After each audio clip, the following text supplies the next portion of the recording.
ये फॉर्मूला है। प्रैक्टिकली हम देखते हैं, हमें लगता है कि इफ और एक चीज electronegativity is proportional to dipole moment. ठीक है, लिख लो electronegativity is proportional to dipole moment. और डाइपोल मोमेंट का यूनिट होता है डी बाई। डाइपोल मोमेंट का यूनिट होता है DEBYE, डी बाई। नाम है किसी का, साइंटिस्ट का। Electronegativity is directly proportional to dipole moment. अभी यही रूल यहाँ फेल होगा, वही बताना है। हो गया, लिख के लिखो। Although fluorine has more electronegativity than chlorine, than equation है than chlorine, still माने फिर भी still dipole moment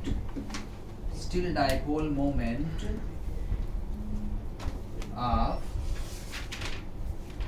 CF, मतलब ये क्या CH तो रहेगा ही ना, इसलिए short CH3F is less than CH3Cl due to, ऐसा क्यों होता है जरा बताइए। Due to size of chlorine, due to size factor of chlorine, because this equal to क्या आएगा, चार्ज। अब मान लीजिए फ्लोरीन का तो चार्ज ज्यादा है, इलेक्ट्रोनेगेटिविटी साइज इतना छोटा हो जाता है कि जब इसका प्रोडक्ट निकालते हैं रेडियस का, मतलब डिस्टेंस का, है ना। तो मान लीजिए अगर ये C है और यहाँ पे फ्लोरीन जुड़ा हुआ है ये साइज का, तो D की वैल्यू इतनी आ रही है, ठीक है, D डिस्टेंस की वैल्यू इतनी आ रही है। एंड जब क्लोरीन से है ये तो थोड़ा और लंबा होगा, क्योंकि साइज इसकी बहुत बड़ी है, मतलब उसके अपेक्षाकृत देन इतनी बड़ी है, तो ये डी ज्यादा आ रहा है। तो इसके चार्ज और उसको मल्टीप्लाई करते हैं तो क्या आ जाता है, ज्यादा आ जाता है। इसका डाइपोल मोमेंट CCl3। रीजन अगर एकेडमिक लेवल पाता तो ये लिखना होगा, एकेडमिक लेवल का क्वेश्चन। व्हाई सो, तो आंसर ये है ड्यू टू साइज। तो ऐसे क्लोरीन और ब्रोमीन में भी ब्रोमीन का ज्यादा होगा डाइपोल मोमेंट नहीं, केवल क्लोरीन तक बढ़ता है, एनोमलस बिहेवियर है यहाँ। दैट मींस तब फिर से क्या हो जाएगा, तब इलेक्ट्रोनेगेटिव प्रेफर कर जाएगी। ओके, हाँ, तब इलेक्ट्रोनेट डोमिनेट कर जाएगा। केवल यहाँ पे थोड़ा, मतलब ये कह सकते हो कि डाइपोल मोमेंट का अगर ऑर्डर लिखोगे तो ऐसा हो जाएगा। तो यहाँ लिख दे रहा हूँ, ऑर्डर बता रहा हूँ, रुको वेट। Therefore, यही एक्सेप्शन एक जगह आता है। Therefore, the order of dipole moment of alkyl halides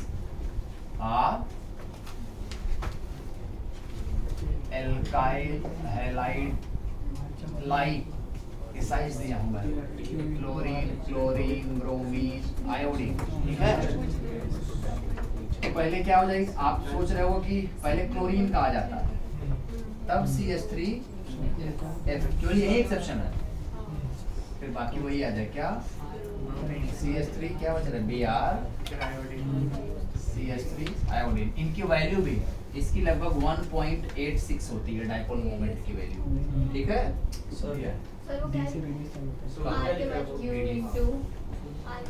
R distance, वही जो D आप लिखा करते थे, थोड़ा रेडियस में रेडियस ही बोल रहे थे, अब बोल डिस्टेंस बोले, डिस्टेंस बोले, सॉरी हम डिस्टेंस बोलते थे, बोले उसको रेडियस में लिख सकते हैं ऐसा। चलिए नेक्स्ट। अब डाइपोल बता दो। हाँ, यहाँ ना 1.86, इसका थोड़ा सा ही कम होगा, 1.84 लिखा हूँ मैं, 1.84, 1 पॉइंट इसका ले लो आप 83, इसका थोड़ा कम हो जाएगा 1.6 के आसपास है, जो भी फिक्स डेटा नहीं है लगभग। ये इनकी म्यूज की वैल्यू है, म्यू डाइपोल मोमेंट, ठीक है, कोई रटना नहीं है इसमें, समझना है। अब ये हो गया, एक इसका ऑर्डर हो गया डाइपोल। अगर मैं कहूँ बॉन्ड लेंथ का ऑर्डर बताओ, बॉन्ड लेंथ का ऑर्डर तो क्या रिवर्स होगा? बॉन्ड लेंथ क्या हो जाएगा? ऊपर का मैं केवल रिवर्स लिख दे रहा हूँ, reverse order of above, right? कितना होगा? इसका जनरली होता है जो बॉन्ड लेंथ होता है 139 पिकोमीटर के आसपास है। उसी कंप्यूटर बढ़ाते चले जाओ, फिर 30-40 का डिफरेंस कर जाओ, जरूरी नहीं है, ठीक है। नाउ बॉन्ड एंथैल्पी, आप जानते हो कि जो बॉन्ड लेंथ होता है, बॉन्ड लेंथ क्या रिलेशन होना चाहिए? बॉन्ड एनर्जी बॉन्ड लेंथ क्या रिलेशन होना चाहिए? Yes, right. तो बॉन्ड लेंथ है तो बॉन्ड एंथैल्पी क्या होता है, इसमें रिलेशन क्या है? As we know bond length is inversely proportional to bond energy. फिर से क्या हो जाएगा? सेम हो जाएगा वापस, है ना? तो बॉन्ड एनर्जी क्या हो जाएगी? यही ऑर्डर हो जाएगा। ये डाइपोल मोमेंट का एक्सेप्शन है, जस्ट ऊपर का रिवर्स में लिखा हूं तो थोड़ा एररफुल है। दैट मींस कैसे कहोगे? बॉन्ड लेंथ की बात हो रही है ना, उसका ऑर्डर आपका हो गया, मैं शॉर्ट में लिख रहा हूँ CF है, इसका बॉन्ड लेंथ क्या होगा? फिर C CL C BR C I। अच्छा, बॉन्ड लेंथ ज्यादा होगा तो जरा टूटेगा भी जल्दी से, ज्यादा रिएक्टिव भी होगा। हाँ, बेस्ट वो वही सब आएगा, ठीक है ना। बॉन्ड एनर्जी क्या हो जाएगा? बॉन्ड लेंथ इसका ज्यादा है, बॉन्ड एनर्जी ये ऑर्डर होगा ना।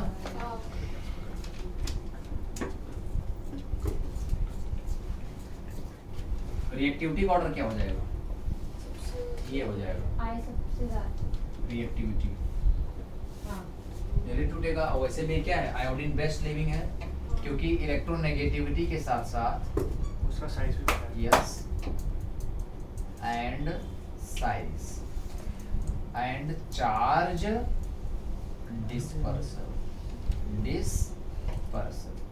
ना, ज्यादा होगा अच्छे से लेके जाएगा, ज्यादा रिएक्टिविटी का भी ऑर्डर हो गया। इसे एनसीईआरटी के ऊपर मतलब ऊपर जेई मेन का सब पड़ता हो गया। नेक्स्ट हेडिंग है मेथड ऑफ प्रिपरेशन। तो मतलब कहीं ना कहीं इलेक्ट्रोनेगेटिविटी के डिफरेंस की वजह से वो पोलर हो जाता है, इसलिए वो रिएक्टिव हो जाता है। So we can say that of the hydrocarbon जो होते हैं, हाइड्रोकार्बन्स ज्यादा रिएक्टिव होगा कि HDA ज्यादा रिएक्टिव होगा? More reactive. इसको रिएक्टिव बनाया गया, Cl आ गया, पोलैरिटी आ गया तो डाइपोल आया तो कोई अटैक करके पहचान लेगा। इसमें आते ही नहीं है, इसलिए कोई इस पे अटैक करता ही नहीं। प्लस माइनस आएगा तभी तो अटैक होगा, जब कोई एक्साइटेड स्टेट में रहेगा। को बनाना है हेलो एल्केन सोर्सेस। अब मान लीजिए हमने ले लिया सैचुरेटेड एल्केन, से भी बनाया जा सकता है। तो नॉर्मली समझ सकते हैं, अगर इसको हम Cl2 या फिर वही Br2 मतलब कह सकते हैं X2 लेकर के कराएं तो कुछ बन सकता है। डिजायर्ड प्रोडक्ट कैसे? वही -H प्लस Cl जो बताते थे, लेकिन यहाँ पे रियल पढ़ेंगे उसका मैकेनिज्म आएगा। फ्रेडिकल मैकेनिज्म डॉट शिफ्ट करके इनिशिएशन, प्रोपगेशन, टर्मिनेशन का स्टेप भी दिखाएंगे। मैकेनिज्म जहाँ जहाँ पॉसिबल हो सबका दिखाना है, ठीक।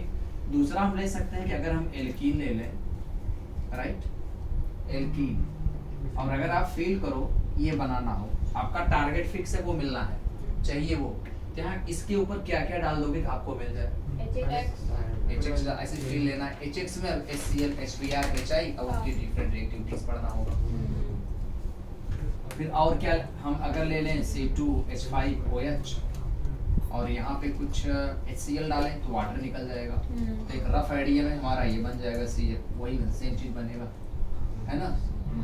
कहीं कहीं पे अगर हमारा C2H5 मान लीजिए यहाँ पे Br है और हम यहाँ पे करा दे AgF, तो फ्लोरीन का एक्सचेंज इंटरनल एक्सचेंज हो सकता है। इंटरनल एक्सचेंज होकर के कुछ ऐसा बनाएगा, इसे हम पढ़ेंगे अभी स्वेट रिएक्शन बोलते हैं, ठीक है। ऐसे डिफरेंट टाइप्स के हैं, कोनेंट फिंकरस्टीन रिएक्शन है, स्वेट रिएक्शन है, डिकार्बोक्सिलेशन होगा, फिर आपका इसमें डजेंस प्रोसेस आएगा। जैसे और क्या कर सकते हो, यहाँ पे मान लीजिए एल्कोहल है, अगर मैं यहाँ ले लूँ PCl5, अभी रफ आइडिया दे रहा हूँ, उन्होंने देखा कि ये डाल के भी बनता है। सपोज करो अगर थोड़ा प्रेशियस हो, कॉस्टली हो, महंगा हो, इजीली पोर्टेबल ना हो, तो उन्होंने देखा PCl5 ले ले। तो PCl5 गैस वाला भी होता है, PCl5 सॉलिड वाला भी होता है। तो दोनों के अटैक करने का तरीका, कोई फास्ट करे गैस है तो कोई सॉलिड है कम करेगा। ये भी करके देखिए, चीपर और स्टेबल प्रोडक्ट बने, बेनिफिशियल, हार्मफुल प्रोडक्ट ना बने। अगर हार्मफुल प्रोडक्ट ना बने, सोचा कि ग्रीन केमिस्ट्री कही जाती है, ज़रा प्रोडक्ट हो। फिर इसके लेने के बाद उन्होंने एक लिया SOCl2 भी ले लिया, इसको डाल के देखा, तो सबसे best method of preparation from all resources is the alcohol से बनाया गया। ज़्यादा से ज़्यादा एल्कोहल इजीली अवेलेबल है, शुगर केन वगैरह से लेकर के बना के फर्मेंट करके जल्दी बन जाता है, चीपर होता है। और ये भी, और इसमें से भी सबसे बेस्ट जो कंसीडर किया गया है, इन सबका मैकेनिज्म चलेगा 1-2 दिन तक, टुमारो एंड ऑनवर्ड, ठीक है। तो इसमें सबसे मेन ये माना गया SOCl2, और इसी को कहा गया क्या, डर्जेंस प्रोसेस। अभी लिखना नहीं है आपको, मैकेनिज्म बताऊंगा दूसरा, ठीक है। ये वाला, क्योंकि इसमें सारे प्रोडक्ट, इसमें क्या होता है ना, जैसे प्रोडक्ट आपके बन के साथ में बाई प्रोडक्ट भी बना करते हैं, और बाई प्रोडक्ट का हमें यूज नहीं, हमें चीफ प्रोडक्ट चाहिए, तो बाई प्रोडक्ट हो सकता है पॉइजनस हो, ज़्यादा बन जाए बिना मतलब का, चीफ प्रोडक्ट कम आ जाए, उसका सेपरेशन, फिर उसका डिस्टिलेशन, प्योरिफिकेशन, ये सब स्टेप बढ़ जाता है ना। जैसे यहाँ पे क्या वैरायटी ऑफ प्रोडक्ट बन जाते हैं, ढेर सारे प्रोडक्ट बनते हैं, जैसे कि 1 डिग्री 2 डिग्री 3 डिग्री 4 डिग्री तक बनता रहता है। तो जो बताया था मैंने 1 2 मोनो डाई टेट्रा, तो हमें मेन चाहिए मोनो हैलोजनेशन, बन जा रहा डाई ट्राई टेट्रा, तो इसको सेपरेट करने में बड़ा प्रॉब्लम हो जाता है, तो इसको कहा जाता है पुअर मेथड ऑफ प्रिपरेशन, ठीक है। बट इन केमिस्ट्री लैब में जनरली डिस्टिलेशन कराना, प्योरिफिकेशन कराना नहीं रहता कॉलेज लेवल पे, इसलिए ये वाला मेथड इंडस्ट्रियली बेस्ट है, बट लेबोरेटरी में नॉट बेस्ट है। समझे डिफरेंस क्या है? इंडस्ट्री में क्योंकि वैरायटी मिलेगा तो वहाँ बहुत बड़ा सिस्टम होते हैं, 4 तरह के प्रोडक्ट एक रिएक्शन से निकाल रहे हैं, सबका अलग अलग क्लोरोफॉर्म बना तो कहीं और यूज़ करेंगे एनेस्थीसिया में, कहीं और ऐसे पायरिन बना दिए सीसी रोड कहीं यूज़ करेंगे। लेकिन यहाँ अगर हमें चाहिए मोनोहाइड्रोजन डेरिवेटिव तो हम सबको लेके क्या करेंगे, हमें एक चीफ चाहिए, नहीं तो मैं कहाँ से पाऊँगा, अलग अलग है ना। हमें मेन एक चाहिए तो बाकी लोग प्रॉब्लम के तो उनको चलो डिस्टिलेशन कराओ, वेपराइजेशन कराओ, वो लगाओ, ये सब सेटअप नहीं होता। ये वो, और एक ये है जैसे अगर ये डबल बॉन्ड है, यहाँ लिया हूँ मैं CH3, इसका नाम क्या है, प्रोपीन। प्रोपीन से भी बनाया जा सकता है, कैसे, अगर यहाँ HX लोगे तो अपना अटैक करें जैसे करना होगा, GOC लगा देंगे, प्लस माइनस बनेगा, प्लस माइनस बनेगा, अटैक करेगा अपने सेंटर्स पे। तो ये एक रूल पढ़ना होता है, Markovnikov rule, anti Markovnikov rule, ये सब हम पढ़ते हैं, ठीक। तो इन सब में से हमें कोई एक स्टार्ट करना है, वो स्टार्ट कर देते हैं। पहले ये मार्कोनिकॉव रूल भी हो जाएगा, खराश इफेक्ट, मायो इफेक्ट, एंटी MR, ठीक है, पेरोक्साइड इफेक्ट। तो एक से ही चालू करते हैं, बाकी ऐसे बहुत से और मेथड है जो मेन है वो करें। तो फर्स्ट मेथड, अभी तो आपको इंट्रोडक्शन था कितने रिसोर्स से बनाया जा सकता है, और एक हिंट है, यहाँ हम डिफरेंट सब्सटेंस रिसोर्सेज से क्या बना रहे हैं, CX। फिर आगे इसकी रिएक्टिविटी हम देखेंगे, एयर से, वाटर से, एसिड से, बेस से, अदर अल्कोहल, फिनॉल, ईथर ना, इनका भी रिएक्शन सराउंडिंग कैसा होगा। जब ये एग्जिस्ट आ गया, इसका जन्म हो गया, ये भी किसी समाज में रिएक्ट करेगा ना, कई लोगों से करेगा, सबके नेचर से आपसे वैरायटी ऑफ प्रोडक्ट्स बनेंगी। अब यहाँ पे आता है टाइप्स ऑफ रिएक्शन भी आता है, types of reaction, SN1 SN2 ज्यादा करके इसमें SN न्यूक्लियोफिलिक सब्स्टिट्यूशन रिएक्शन आएगा और आपका एलिमिनेशन फॉलोड बाय एलिमिनेशन जहाँ होता है वहाँ थोड़ा सा भी हो जाता है। चलो पहले में देखते हैं एक क्रम में चलो।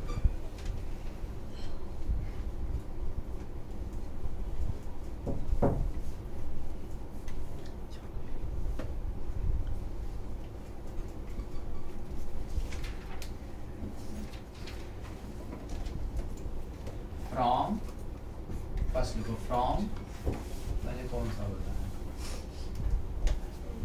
अनसैचुरेटेड हाइड्रोकार्बन, इंपॉर्टेंट है थोड़ा मैकेनिज्म। फ्रॉम अनसैचुरेटेड हाइड्रोकार्बन से बनाना है। इसमें लिखो व्हेन, और ध्यान देना ये जो सेंटेंस बता रहा हूँ ये यूनिवर्सल सेंटेंस रहेगा। जितनी ऑर्गेनिक केमिस्ट्री के 12 चैप्टर करोगे हर जगह यही सेंटेंस आएगा। केवल क्या चेंज करना होगा उसको अंडरलाइन कर दूंगा। व्हेन अनसैचुरेटेड हाइड्रोकार्बन को मैं UH लिख दूंगा क्योंकि हम समझ चुके हैं। व्हेन UH आप पूरा लिखोगे, you will write full. When unsaturated hydrocarbon like propene reacts with or treated with or added with, sentence दे रहा हूं ताकि हर जगह आपको रटना ना पड़े।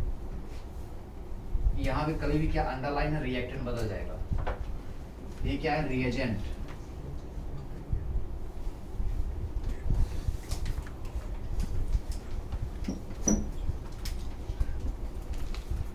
HX which is अब ये रुक जाए भी बताना होगा। HX क्या है, मान लीजिए HCl सपोज ये, और मैं अगर ले लूं H2 या ले लूं Cl2, ये एक ऐसा सिमेट्रिकल है, सेम है, लेकिन ये क्या है, सेम नहीं है, अलग अलग है। इसे क्या बोले, ये तो अनसैचुरेटेड अनसिमेट्रिकल, और ये भी कैसा है, डिफरेंट है दोनों। तो क्या लिखेंगे इसको, हाँ HX which is अनसिमेट्रिकल, ये भी अनसिमेट्रिकल है, सेम नहीं है ना। H लिखा X लिखा तो सेम नहीं आ रहा है, जबकि इधर H है तो H सेम से हमारा है। Unsymmetrical, then it forms or produce or yields or gives, कोई भी वर्ड यूज कर सकते हो, CX, ऑल चैप्टर्स में इसको खत्म भी करना होगा। चलो नेक्स्ट पॉइंट इसी में, it follows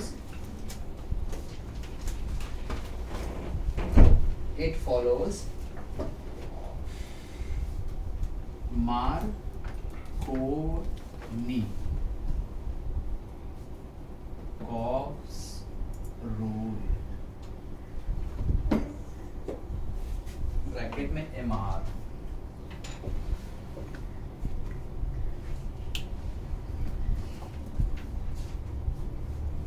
Marconi-Cox rules, which is inverted comma negative,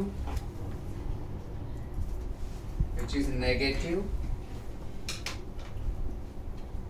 part of reagent,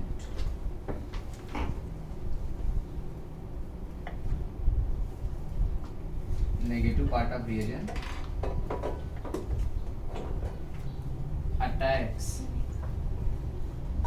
on that doubly bonded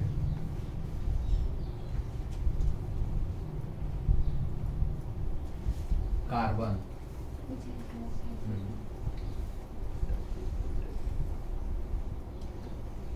which has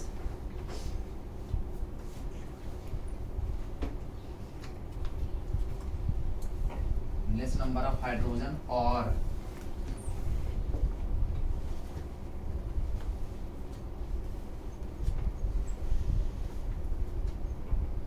positive part goes to that doubly bonded carbon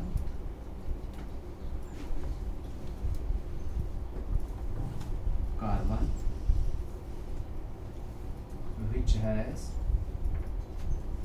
more H, which has more, इसका मतलब है दोनों part समझा, अगर mechanism में समझ जाएगा ना। यहाँ पे एक एक्सेप्शन है मार्कोनी का और एक रूल है और ये फेल होता है। मार्कोनी का रूल फेल भी हो जाता है क्योंकि मार्कोनी का rule does not suggest rearrangement condition। मैं दिखा रहा हूँ कि जैसे आप ऐसा कहीं पॉसिबिलिटी हो जहाँ पे कार्बोकेटायन बन करके रीअरेंज करके वो 1 डिग्री से 2 डिग्री में बदल जाए, 2 डिग्री से 3 डिग्री में चला जाए, ज़्यादा स्टेबिलिटी मिल जाती है ना अगर कॉन्जुगेशन से। ऐसा कैसे नहीं बताया थे, ठीक है, ये लिख लिया। एक second,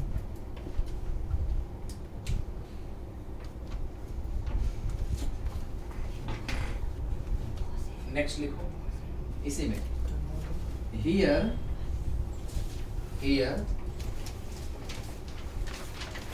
formation of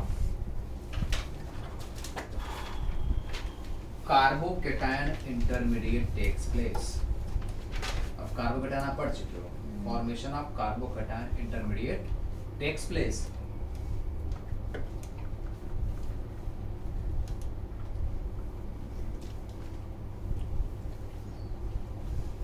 And it follows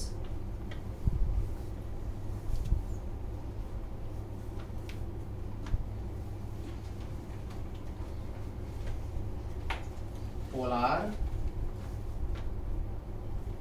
mechanism। एक होता है non polar mechanism, free radical के मैकेनिज्म क्या होता है, नॉन पोलर होता है और ये पोलर मैकेनिज्म। नेक्स्ट पॉइंट इसी में, if rearrangement is possible, if rearrangement is possible, next point,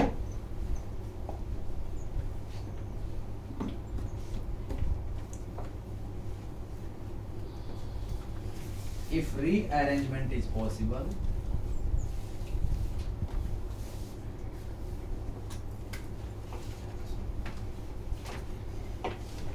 rearrangement is possible by which carbocation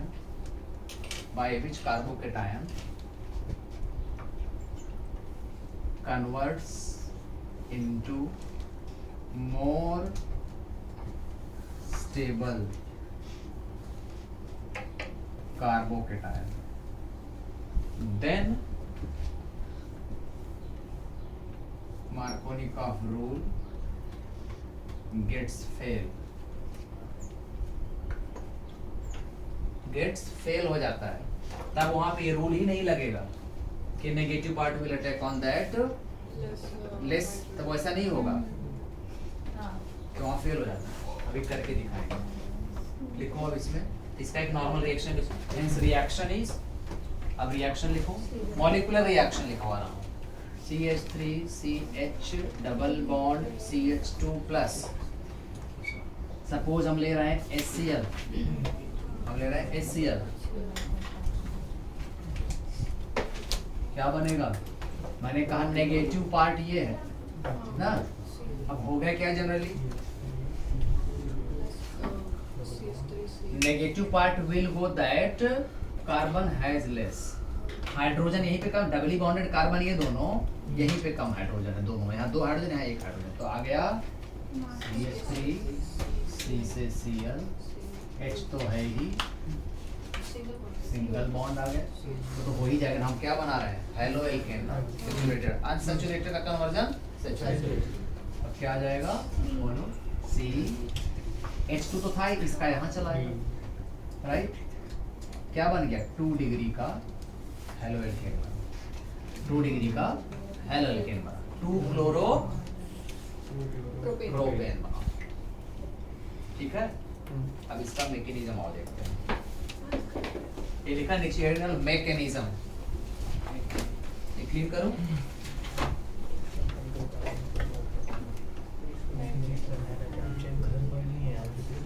academic level पे मैकेनिज्म वगैरह नहीं है, ठीक है, there is no mechanism for any reaction at academic NCERT level. पूरे board exam में all over India कहीं भी आपको मैकेनिज्म नहीं पूछेगा। मैकेनिज्म पढ़ रहे हो तो जेईई मेन एडवांस कर रहे हो, सारे मैकेनिज्म। चलो अब क्या होगा, मैकेनिज्म आज यहाँ तक कर लेंगे मैकेनिज्म, अभी हो जाएगा 5 मिनट में, फिर नेक्स्ट टाइम करेंगे मैकेनिज्म। नाउ पहले क्या होता है इसमें, व्हाट इज सबस्ट्रेट, ये क्या मानोगे इसको, अनसैचुरेटेड, अनसैचुरेटेड और अनसिमेट्रिकल भी है।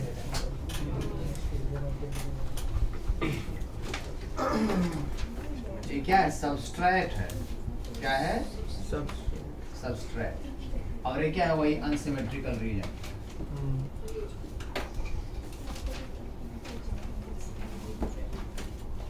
रिएक्टेंट भी कह सकते हो, ऐसा कुछ नहीं जो अटैक कर रहा है, अटैकिंग रीजन। आइए तो पहला स्टेप क्या होगा, फर्स्ट हम लेंगे सबस्ट्रेट CH3C, H को बाहर कर देते हैं, डबल बॉन्ड CH2। इसका नेचर हम देखते हैं पहले क्या है, इटसेल्फ इसका बिहेवियर क्या है, and how will it behave with incoming reagent, आने वाले रिएजेंट कैसा ट्रीट करे, कैसे उसको, हाउ इट विल फैसिलिटेट, ठीक है, वो कैसे कैसे उससे रिएक्ट करेगा। देखिए इसका क्या होगा, थोड़ा इफेक्ट है पॉजिटिव नेगेटिव का, राइट, प्लस आई। अगर आप चाहो कि मैं ऐसा ब्रेक करूं, अपोजिशन में है, नॉट सपोर्टिंग रीजन, थोड़ा रुक जाओ, बच्चे लिख रहे हैं, लिख लो, मैं थोड़ा रुक जाता हूँ, यस सी, इसका प्लस आई है तो ये पाई इलेक्ट्रॉन इधर नहीं आएगा, माइनस प्लस अगर डेवलप करना चाह रहे हो, इधर आया तो इसमें माइनस, यहाँ से गया जिधर से जाए वो प्लस, तो ये सपोर्ट नहीं कर रहा है और माइनस डेंसिटी बढ़ा रहा है दोनों, तो ये favourable pi bond breaking is not, नहीं है। तो आप क्या करोगे, तो आपको फेवरेबल ब्रेकिंग है, कोई तभी टूटे जब फेवरेबल स्टेबल हो, अगर ये ब्रेक कर रहे हो तो क्या बन सकता है, CH3 थोड़ा इंडक्टिव लगा रहा हूं, पास में है, CH सिंगल हो जाएगा, CH2 यहाँ माइनस,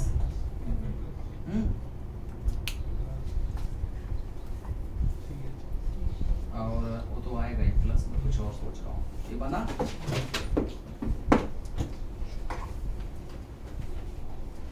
क्योंकि अभी कार्बोकेटायन है, सपोर्टेड है, कार्बोकेटायन बना सपोर्टेड है ना।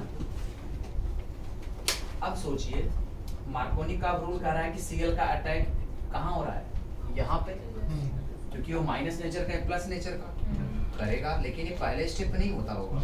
मैकेनिज्म कह रहा है कि पहले इसको स्टेबलाइज, कार्बन पे यहाँ पे क्या है माइनस चार्ज है, पहले इसको स्टेबलाइज करने के लिए क्या होता है, attack of H plus, so H plus will attack, पहले H प्लस अटैक करके क्या बनाता है, कार्बोकेटायन, और कार्बोकेटायन की हम स्टेबिलिटी देखते हैं, जो कार्बोकेटायन यहाँ स्टेबलाइज, तब कार्बोकेटायन पे सेकंड स्टेप में आके Cl माइनस अटैक करता है। तो फर्स्ट स्टेप क्या है, RDS होता है, रेट डिटरमिनिंग स्टेप, अभी लिखा रहा हूँ, अभी सर सेंटेंस दूंगा, तो यहाँ H प्लस अटैक करेगा, अटैक ऑफ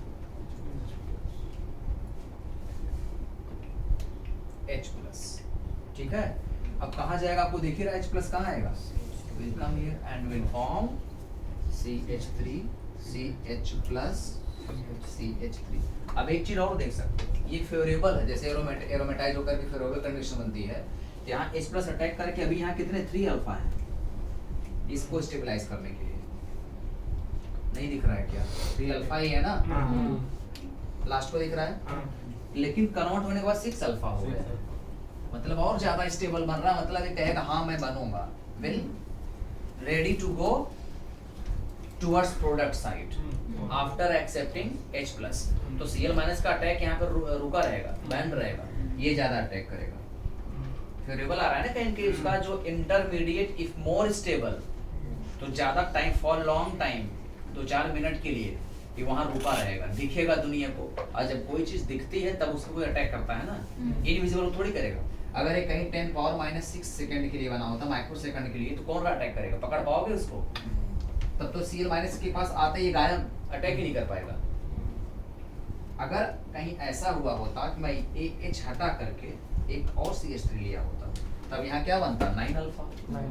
तो और वो मान लीजिए 2 दिन के लिए बना होता है इंटरमीडिएट, तो ग्रुप रिएक्शन कंटेनर जहाँ फैक्ट्री होगी वहाँ अच्छे से रिएक्ट कराएंगे, वो जाके आराम से सो जाएंगे, रिएक्शन होता रहेगा, क्योंकि ज्यादा स्टेबल 2-3 दिन के लिए सर्वाइव कर रहा है। Reactive intermediate.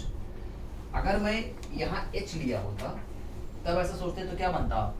9 डिग्री, स्टेबल ही नहीं होता, वो बनता ही नहीं। ठीक है, तो यहाँ क्या बना? 6 अल्फा। अब ये बन जाने के बाद, क्योंकि ये किससे स्टेबलाइज हो रहा है? पॉजिटिव नेगेटिव तो है ही, एक लिखोगे plus I plus 6 alpha hyper conjugation, hyper conjugation से स्टेबलाइज हो रहा है, राइट? ये फर्स्ट स्टेप। सेकेंड स्टेप क्या होगा?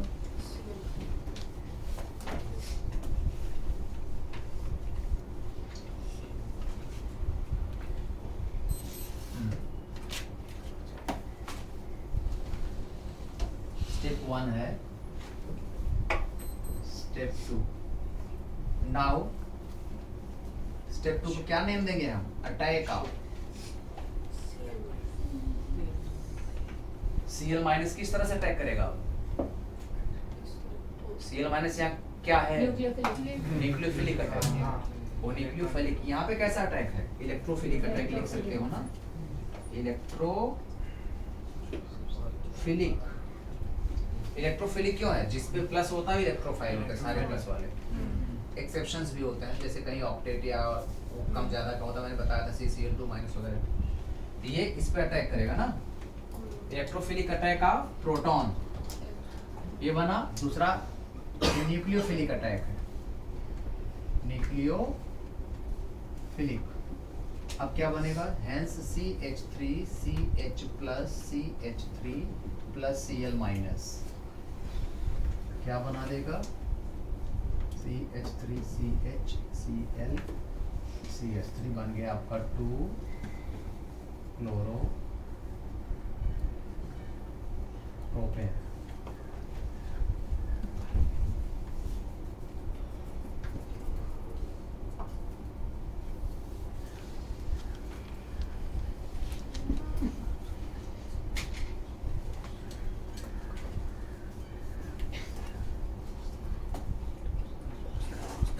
ठीक है।